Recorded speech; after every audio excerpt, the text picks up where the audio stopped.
I remember when I was a kid, I see adults tell us, don't smoke cigarettes, it's bad for your health. Don't do drugs, it's bad for your health. Criminals and junkies do drugs and yada yada yada. I remember it was this poster that they had when my parents were coming up. Whether it's, I think it was either a lady or a man, or it was just, I can't remember. Had a cigarette, looked really rough. Matter of fact, they even had on the episode of Brady Bunch, the one where Greg Friend smokes well, Greg smoked and his brother and sister saw it, but he stayed, he wasn't gonna do it again, but his friend was actually one smoking and whatnot, and they showed this poster that they showed for years, I think maybe a good 20 years or so. Now, have I seen it lately? No, of course not. But those ads usually don't work the way they did when we was kids and whatnot. Now, as a kid, I used to watch the news. And I remember my parents saying there were certain neighborhoods where you can get drugs that are going to go in this area if you get older, if they still doing this because there's known drug hangouts and whatnot. I remember watching the news, hearing about drug raids, whether it be in Chicago, New York, but I heard a lot of them in California.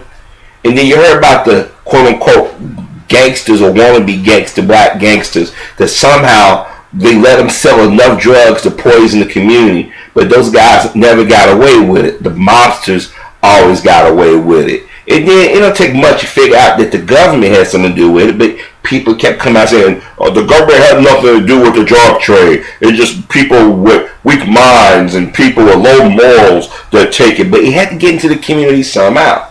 And since we don't own a shitload of boats or we don't run the port authority, or we don't have a bunch of trucking companies and whatnot, this shit is being trucked into the community. Now, as I said before, I served in the military. My father was in the military. He told me stories about how in Vietnam, how they got veterans addicted, especially black veterans, addicted to certain drugs. So they did survive and came back home. They got injured. They give them these drugs. They made them addicted, or they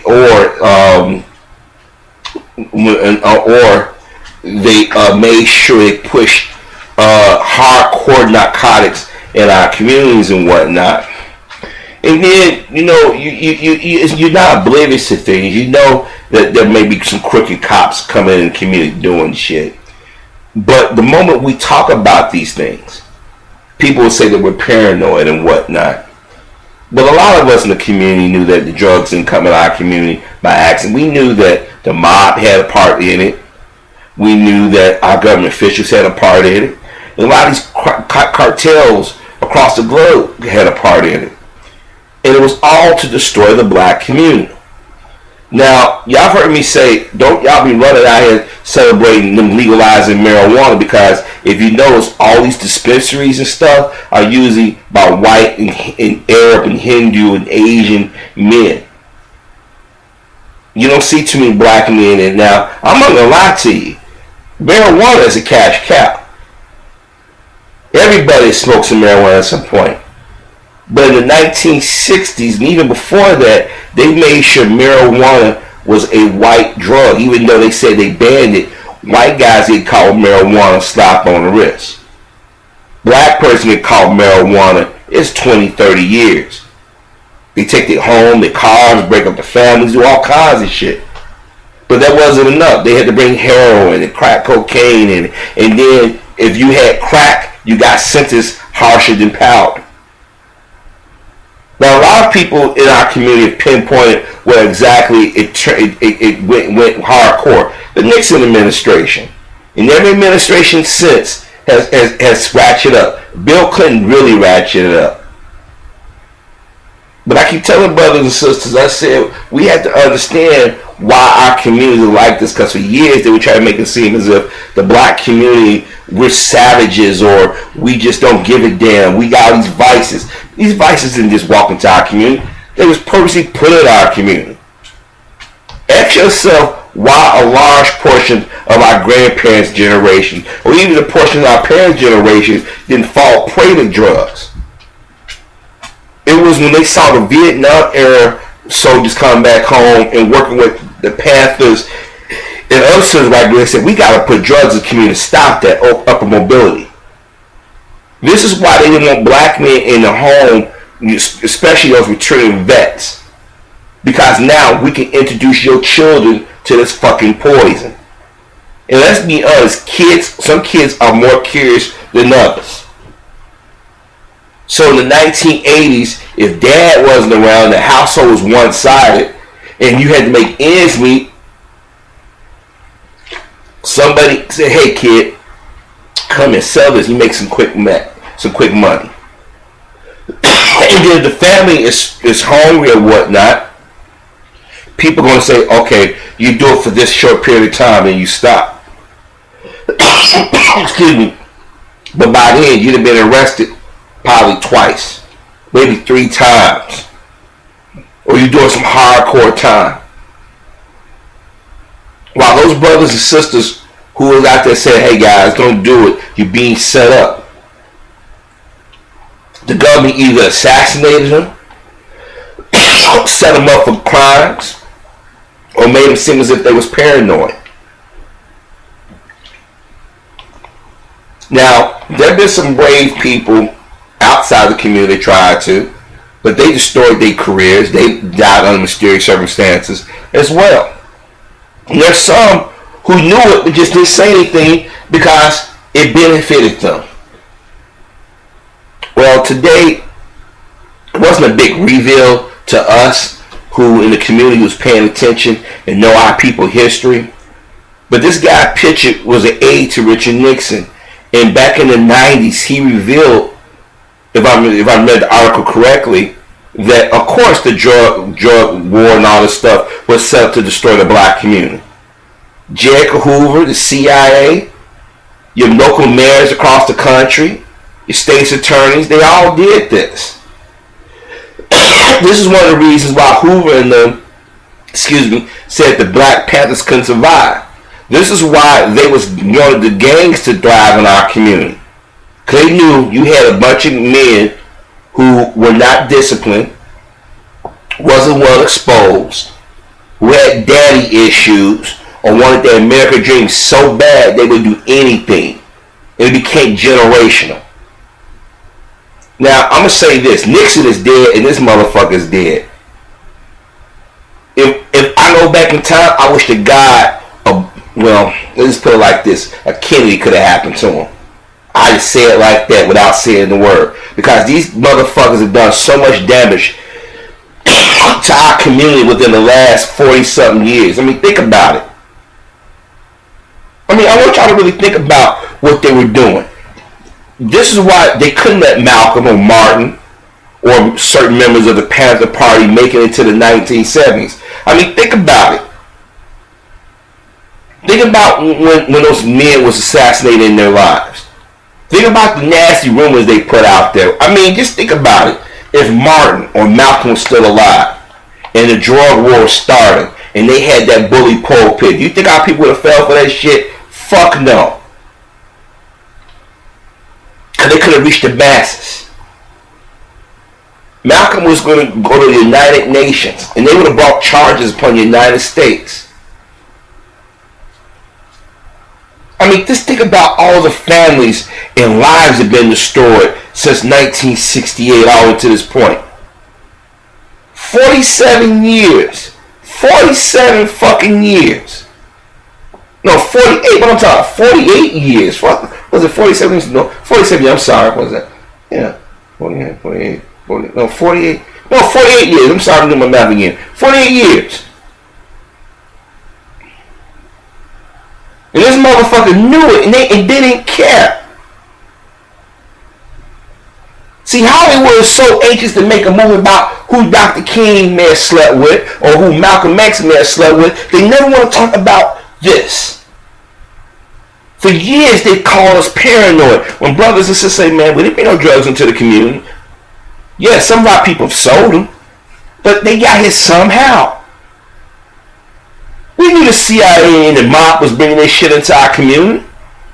But some of our people were so hell-bent on making that dollar. And in some ways, I understand it. If you go back and look at them the old film of how people were living, some of our people was living in these abandoned these dilapidated buildings and shit. I remember when I was a kid, my mother and father would take us to Jewtown, and I know it's not PC to say it, but that's what they call Maxwell Street. Now it's been gentrified within the last decade, but back then it was called Jewtown. You either drove down Chicago Avenue to Halstead, or you either took Chicago Avenue to Laramie down to Roosevelt, drove all the way down the Roosevelt Road, or you took, and then it was called the Congress Expressway, but now it's the Eisenhower, coming from the west side, and you got off at Halstead. And you went down there, you can get you some Polish sandwiches, some pork chop sandwiches and whatnot. And you can go get clothes or get things for your home and whatnot, cheap.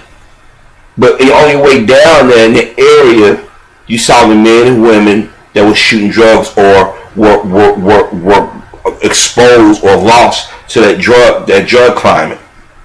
Parts of Madison was called Skid Row. And I remember my father saying, he said when they first came to Chicago, it wasn't like this on this end. But once blacks started migrating, still doing the Great Migration, a lot of people didn't realize people are still coming from the South.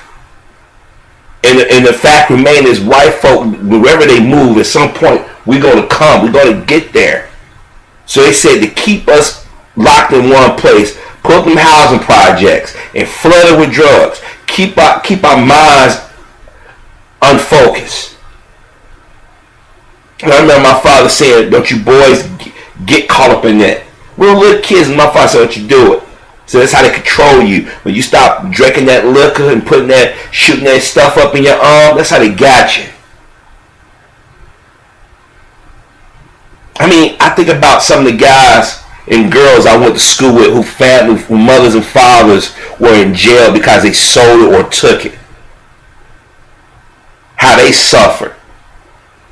I look at our communities today, how the drug climate has destroyed our community. I'm going to tell you something. I wish to God, I don't know, now people will say, however, their families ain't had nothing to do with this maybe, but they benefited from their fathers, their brothers, their uncles, their cousins, racism and evil.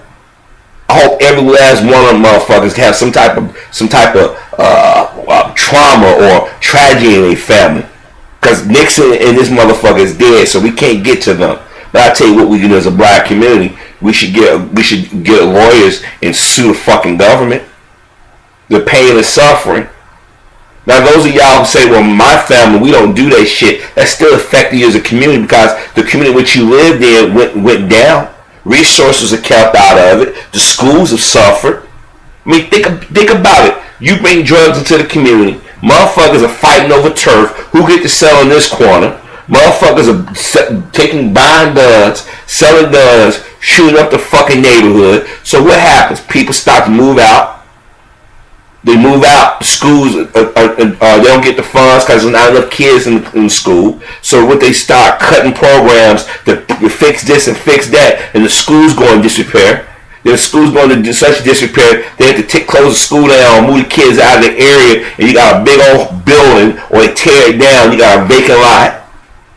There's not enough schools in the areas, the kids got to be bussed out to other neighborhoods. The drug war has affected everything that we do, directly and indirectly. The communities that went in disrepair because people was either too high or too violent or too scared to say anything, now they're being pushed out through gentrification. I keep telling y'all, the drug war, this crime, all this shit is connected. These motherfuckers sat back in the 1960s and said, these niggas are making too many strides. We gotta stop them. And how you stop a person is you cloud their judgment. You take their hope away from them. I mean, think about all the men that they took out of the home. Well, he got caught selling some weed. He got caught selling some cocaine. He got selling some heroin. Because you wouldn't let him get jobs. Because let me tell you, my father, he said he didn't go to Vietnam. He'd have been struggling because he said when back then that was easy to get a job, a lot easier at that point. But usually, if you was a black person and you ain't got a factory job, and a white person came and they wanted that job bad enough, a lot of times they would let you go. My father, he went and worked. I gotta ask him again. But it was out in North Lake. He went and got a job all the way out. If y'all not familiar with Chicago, those are familiar with Chicago, know that he lived in the K-Town area. Okay, and North Lake is a lot closer than the South Side, but still. He went all out to North Lake. Now this North Lake was predominantly white, and it still got a large number of white. But Hispanics move out there now. They let other ethnics move out there. But back in that day, in the 1960s, those suburbs were literally white, and a black teenager catching a fucking train or bus into these neighborhoods to try to go get a job, and they hired him. But when they realized this white girl was looking at him, and this white boy wanted a job. They let him go. Now my father's ride was at work, and my father thinking that okay, I'm gonna work a full shift. Ride come pick him up. He had no ride back then. There was no cell phones, and you just could up and call somebody and say, "Can somebody come pick me up?" And public transportation didn't run like that like it runs today. So my father had to walk all from North Lake, Illinois. So that means he got to walk from North Lake through Melrose Park, through River Forest, through Oak Park, to the west side of Chicago. The Austin neighborhood was still predominantly white at that time. My father said he had to cut through all them different neighborhoods. Then he had to walk down. He had to worry about walking into areas where black guys, we know they disappeared. He had to walk all the way down Lake Street to Laramie all the way down to Roosevelt Road. Now anybody know you better stay on that Chicago side, because if you cross over onto the Cicero side, 9 times out of 10 they didn't see you again. So my father walked all the way down Roosevelt Road and stay on Chicago and hope that somebody, some white guys from Cicero side didn't fuck with him, or somebody from Chicago side didn't chase him over to Cicero. Then they had to walk all the way down Costner to motherfucking Cermak Road.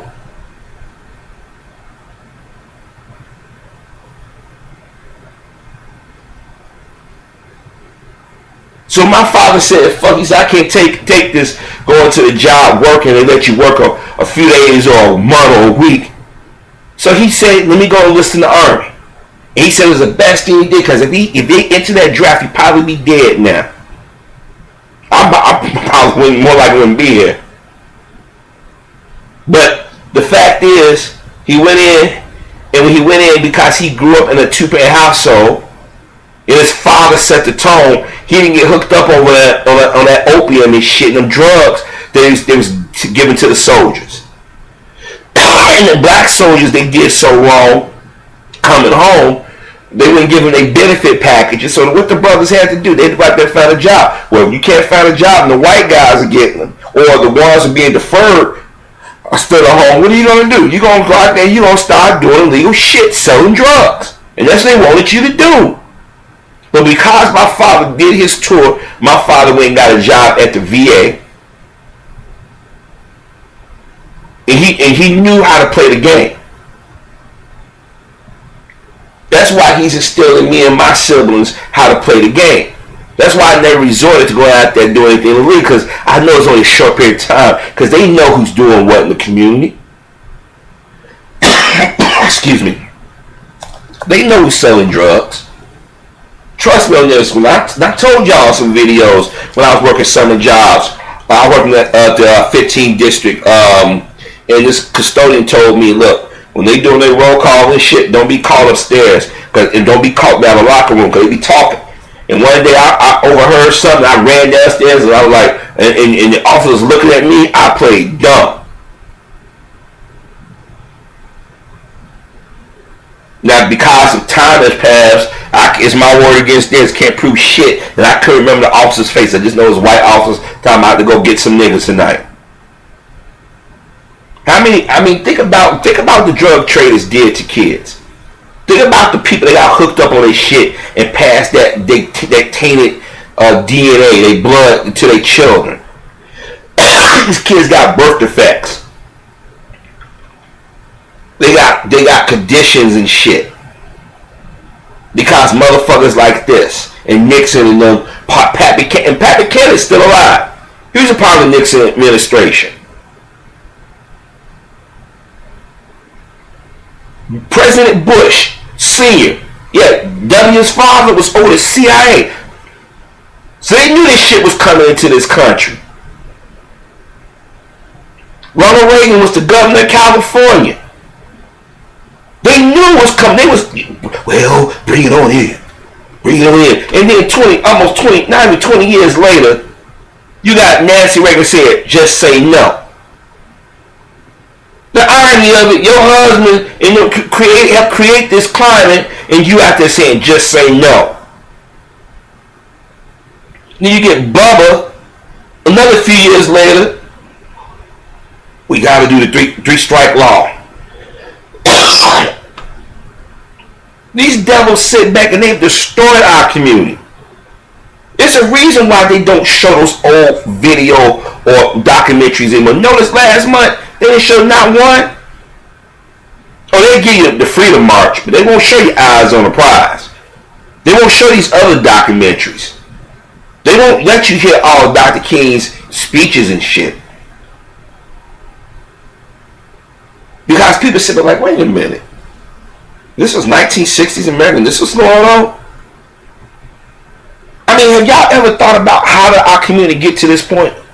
What the fuck happened? I mean, I remember when I was a kid, there were block clubs. You used to be able to ride your bike. You used to be able to go to a park. You used to be able to walk to a damn store, sit on your front porch. You can't do that shit now in none of our neighborhoods. You had a bunch of brothers and sisters laying on top of each other, poisoning them for damn near 40-something years, and then you decide, let's tear all the housing projects down and scatter them out across the country or certain areas, and then when the crime start, well, look at them people. These motherfuckers created this shit. These hateful motherfuckers created this perfect storm. And our brothers and sisters, and you got the church who have a bully pulpit, won't talk to their congregations and say, look, yo man, this is what they did. You got black celebrities out here they sold stuff saying this is what they've done. I stated time and time in my video, I'm like, yo man, this shit was they put this shit in our community on purpose. It don't take a genius to figure out what's going on. How many black gun shop owners are in the black community? I don't lie of any. But yet, they got every motherfucking ethnicity coming out of our community, and I guarantee you they did a fucking raid on these restaurants, these stores. You got weapons and drugs in there. You notice when they talk about terrorism and stuff, they find out who these sells, but they never think about the terrorism that they put on us.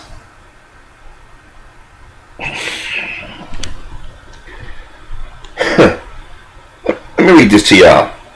Nixon and Aide reportedly admitted drug war was meant to target black people.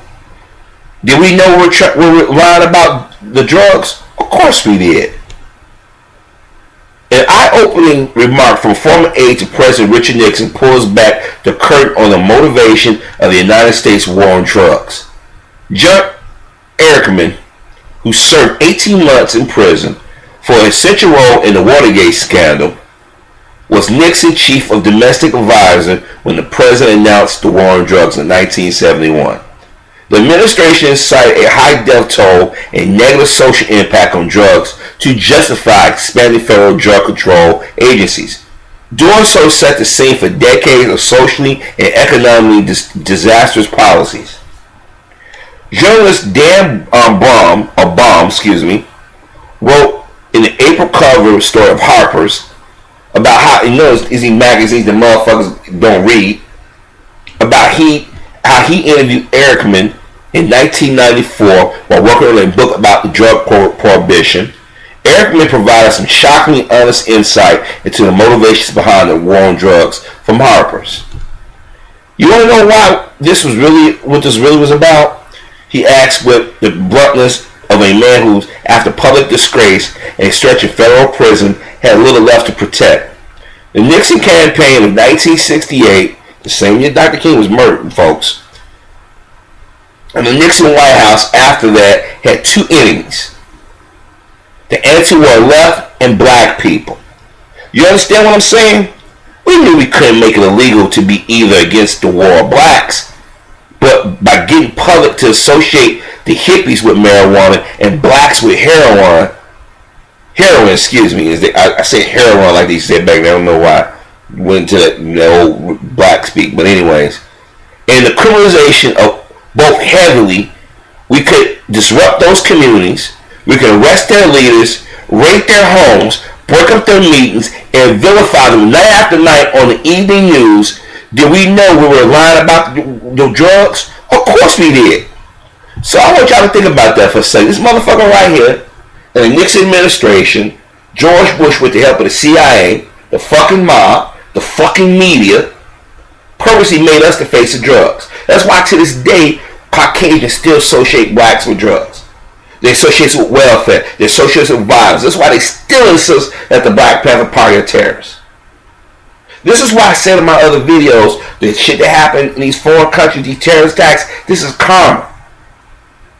While everybody's watching Black America, you should have been watching these pale-faced devils. I don't know, I wish I could go dig this motherfucker up and then take a shotgun to his head. Same thing with President Nixon. These motherfuckers purposely destroy our community, destroy families. This is going to take generations to fix, if ever. How in the fuck do you can be that fucking evil? I know that's a rhetorical question, but how can you be that fucking evil to purposely sit down at a fucking table and say they're going to put drugs and kill these niggers? That's the only way you can get rid of blacks is by putting poison in us and poison us to have self-hatred towards ourselves. Then you got these white folks supposed to be our friends telling us, well, you know the government didn't do that. Yes, they did. This shit had to be processed. What's that dude, El Chapo? You don't think the United States government was working with that motherfucker? Why do you think that motherfucker want to come to the United States and serve time? Because he know he'd be treated. They put him somewhere nice. But they still talking about Black Panthers who they set up.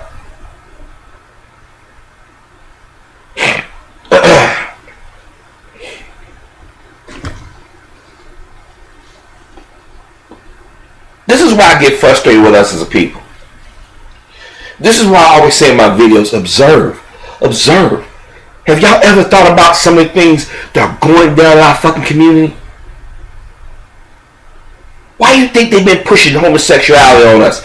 That's further to kill our numbers. The guns and violence don't do it. The liquor, if not the goddamn cancers and shit, diseases, keep us from reproducing.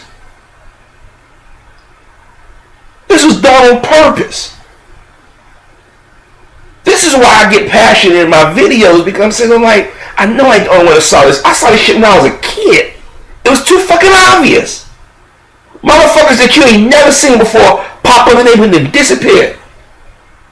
Rotation of business in and out of our community. How can a motherfucker that barely speak English come up and get a business license? They was handpicked. You come to America, you go there and you work for the government. Well, that's what you need to do. We know you, Abdul, or Peter, or Mike, or Ching Chang. We need you to open a business up in the black community. But we need you to do us a little favor. You see that? You see this? Come and follow us to this room. You see that AK-47, that Glock, that 9mm? You see that drugs? So this is what we need you guys to push. Watch your customers. Watch the little kids. Young person need a job, hire that person. But at the same time, make sure the person is kind of uneducated, silly. Oh, y'all think I'm exaggerating? They know us. Why do you think the teachers was discouraging a lot of black males when we was in school? Because when you get discouraged, anybody can walk up to you and manipulate you. I remember I was my freshman year of high school. and I was on the 3rd floor. Never forget it. This kid that I haven't seen, I saw one time, walked up and said, "Hey man, you want to sell some drugs?" Like, man, I can't do that. My father beat the shit out of me. Your daddy? Man, like he was shocked that I had a father in my life. I'm like, yeah, my father beat the shit out of me. Oh, come on, man. I said, I can't do it, man. Now today I probably get shot. They think you're gonna go down, you're a narc, you're gonna go down, you're gonna down out to the police. But dude said, okay, man, I ain't never seen that kid since. I don't know if he died. I don't know if he dropped out of school. I don't know if he was a plant. I don't know.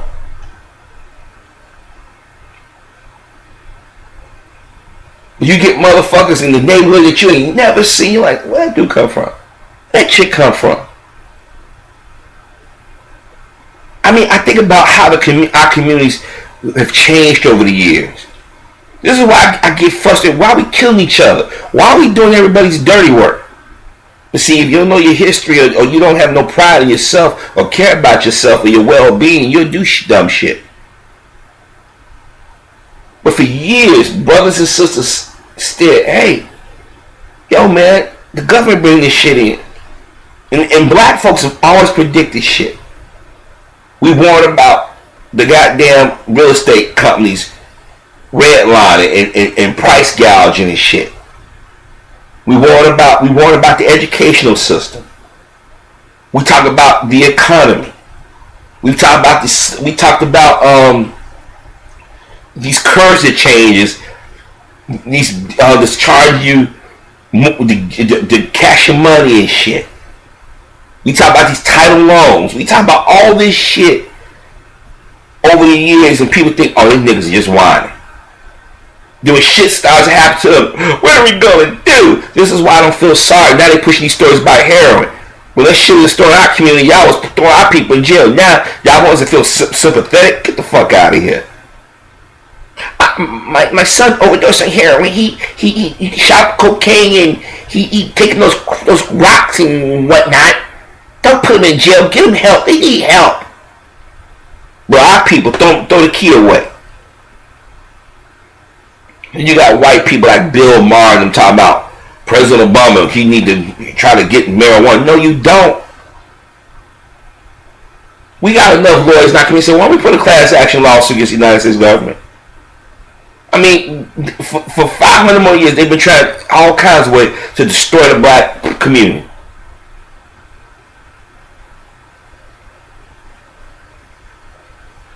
I mean, just think about what kind of deprived person would lay awake at night saying, you know what? If we partner with these mobsters, and they can get it through the lower man, the lower level guy, and promise them that these motherfuckers drive around. Now, back in the day, the stereotype that blacks love Cadillacs. That's romanticized in TV shows. That's why I can't stand modern day rap. You glamorizing this criminal activity. A lot of people don't realize this shit was done on purpose.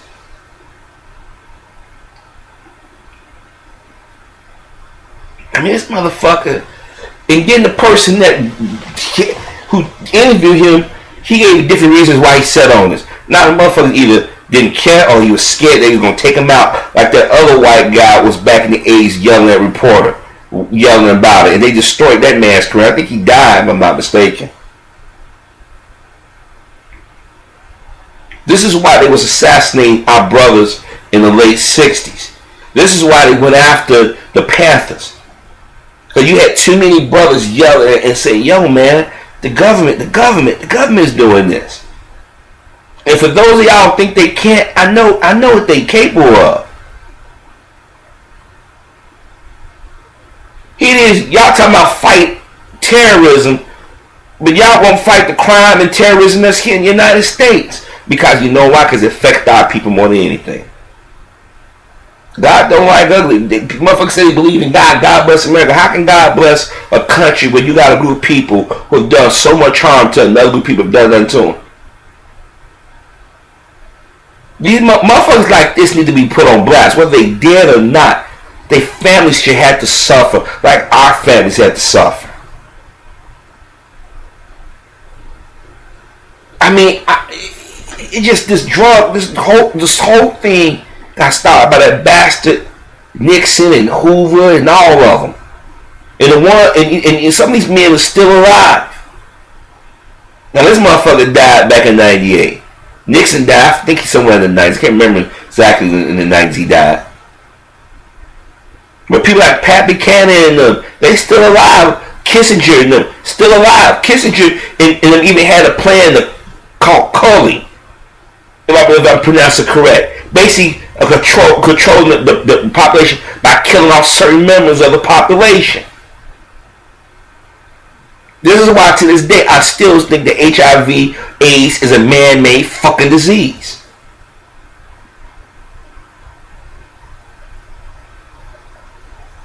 Today people say you paranoid, you stupid for saying it, but go back, God, we forget when this shit back in the day, a lot of this shit was talked about and when it was talked about. I mean, you had to understand, 1960s America, you had a fucking war in Vietnam. You had black civil rights movement. You had the Black Power movement. You had anti-war. And you had all these different people looking at America with a big bullseye on it, but we're still the enemy that you want to take out. You want the war to just marijuana, but you put heroin. Because you knew that heroin, once you get hooked on that, and if you get a bad hit, you dead. You done.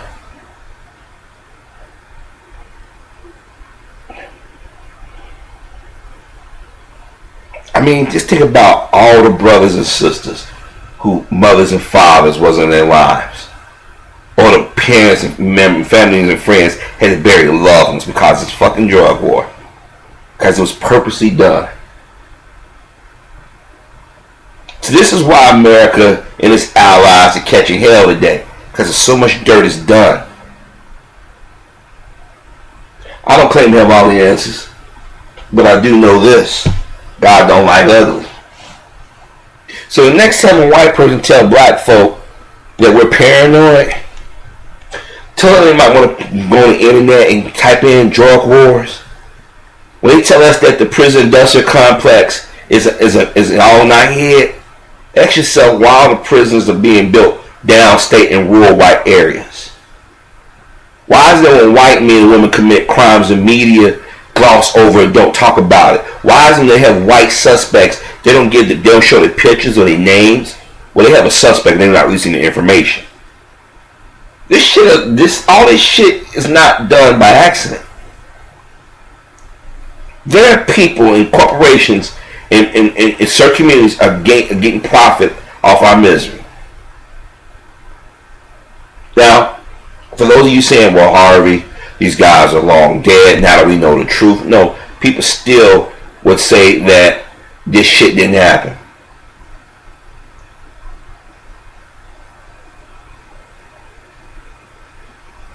I mean, just think of every time I think about it, I'm like, all that destruction.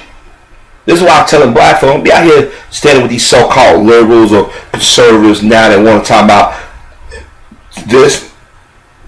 The moment they start legalizing marijuana, you know what they need to do? They need to clean everybody records that ever been caught or been charged with some type of drug crime. Restitution should be paid to not just those families affected, but the community as a whole.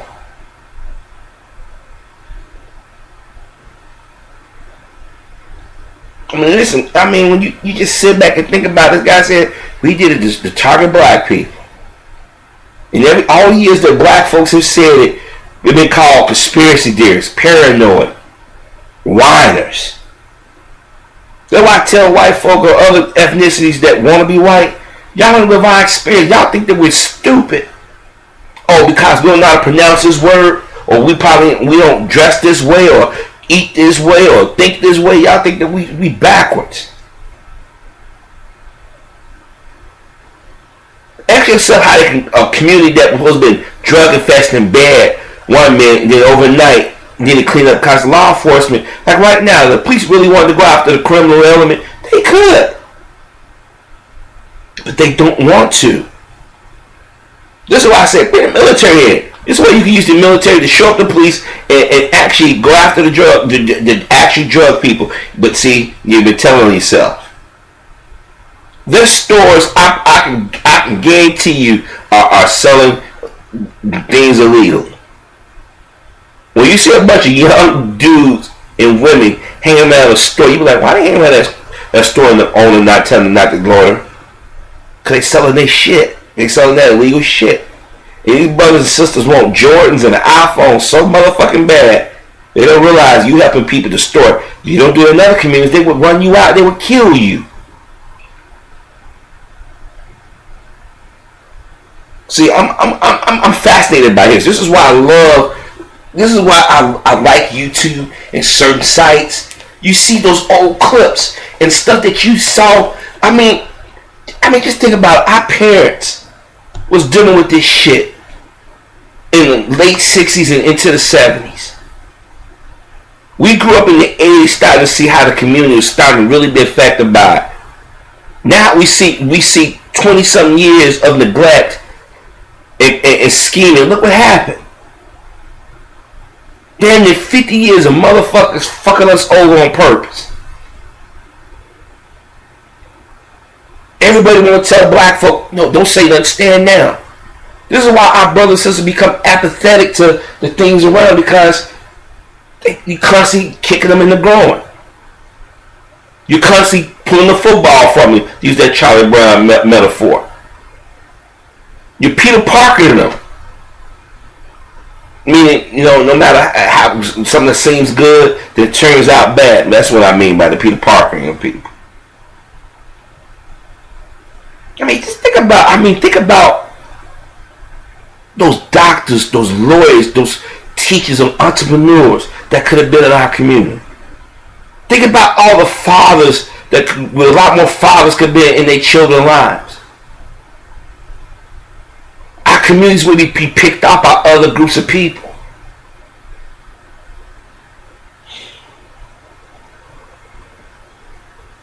This is why they didn't want that movie Panther with Mario Van Peebles. When they did that scene where they talk about on a boat where they said the mob and the drugs. Even in the Godfather, they talk about bringing the drugs in the black community. Everybody knows it, but nobody wants to really talk about it. And when black folks talk about it, we get called paranoid.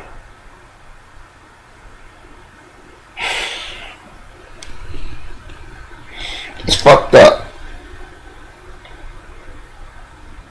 Top advisor Richard Nixon admitted that war on drugs was a policy tool to go after anti-war protesters and black people.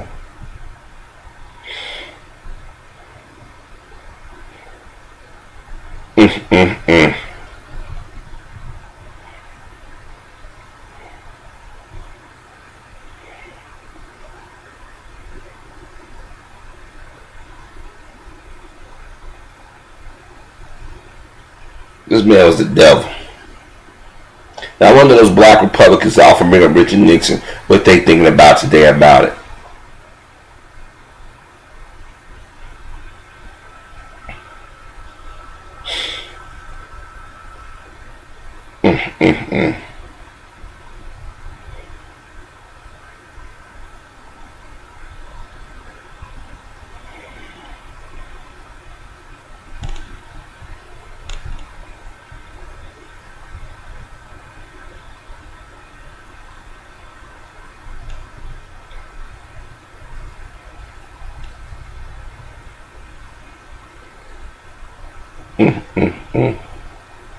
NYPD arrests members of the Black Panthers for refusing to clear a sidewalk during a demonstration. Anti-war demonstrations in Washington on May 9, 1970. And look what the white protesters are doing. Climbing on monuments and shit, blowing up buildings. But we protesting just basic human rights, and then we been set up. They pushing drugs and all kinds of shit in our community. All the families that have been destroyed. The communities that been neglected over the years, all because Nixon and his group, racist whites, wanted to destroy us, and they figured you get them all high, you catch them selling it, criminalize them, and then you had Bill Clinton supposed to be the first black president, and that sister had said that need her ass whooped. come along and help push these laws to further stir our community. And now, the last 20 years, look what you got. I ain't gonna lie, if I had an opportunity to go buy a shitload of billboards across the country, I would put pictures of these bastards up and all they fucking quotes. You know what I would tell some of y'all to do? Go listen to the Nixon tapes. Go listen to the Richard Nixon tapes. They probably got some excerpts, on YouTube. Listen to the names he called us, niggers, or the black people.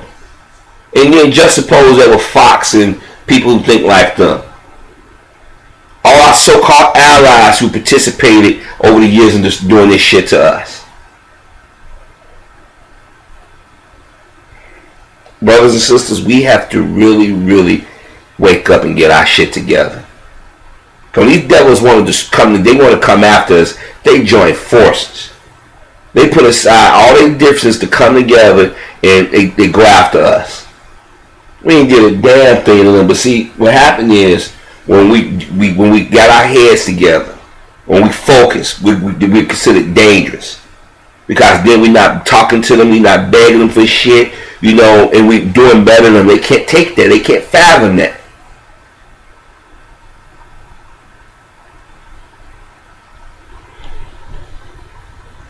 These are war criminals.